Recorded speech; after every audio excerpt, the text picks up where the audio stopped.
Sandra Mora grew up surrounded by gangs, drugs, and an unstable home. I didn't have nobody there, so I ended up turning into gangs.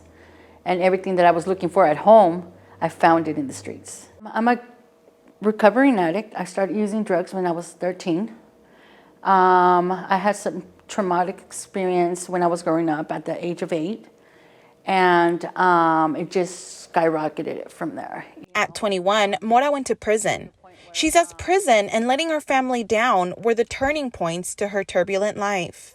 I just, it was time to change my life around. Mora, now 45 years old, chose to give back to the community she grew up in. She is studying drug and alcohol counseling at Palomar College and expects to graduate in the next 2 years. Mora is also a mentor for Resilience, a nonprofit organization helping at-risk North County youth on probation or leaving juvenile detention. I love it.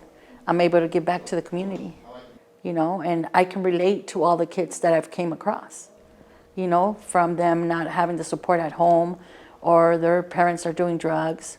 19-year-old Aki Del Rio is one of Mora's mentees. Well, my whole family is gang-related from different gangs in Oceanside.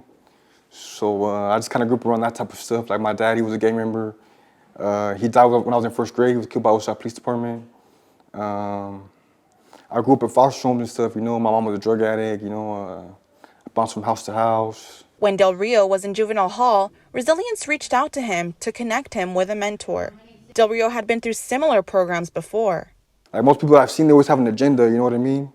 Either it's just to get finished with you so they can move on to the next person, just to make their money, blah, blah, blah. But he saw a difference in Resilience. But with these people right here, like, it's real genuine and stuff, and everything they do is out of the bottom of their heart and stuff, you know what I mean? All of the mentors in Resilience have a past gang affiliation or have been to prison, helping them bond with their mentees.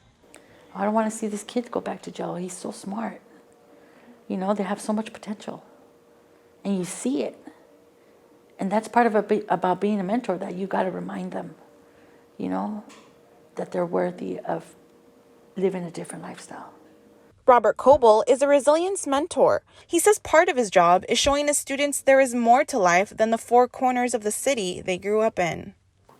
Took them to be able to do things that they've never done, fishing trips, kid who's never been on a boat. Those type of experiences we deal with every day. Resilience guides their youth in a variety of ways, from field trips and exercising together to regular meetings, helping with college enrollment and attending court hearings. And they provide mentees someone they can trust. For me, my job is to try to make the ones who are going in and out of jail and are comfortable with that be uncomfortable when they go back, because they experience a lot more than life has to offer. Mentors say their job never ends, and it can go as far as taking phone calls in the middle of the night to save a mentee from making a bad choice. I've stayed on the phone with one of my girls for like almost 2 hours, just talking, laughing, just trying to get her out of that state of mind, where she wants to take the bracelet off that she has because she's on probation, or, she wants to go get high or drink, or, something that's going to eventually get her caught up and go back.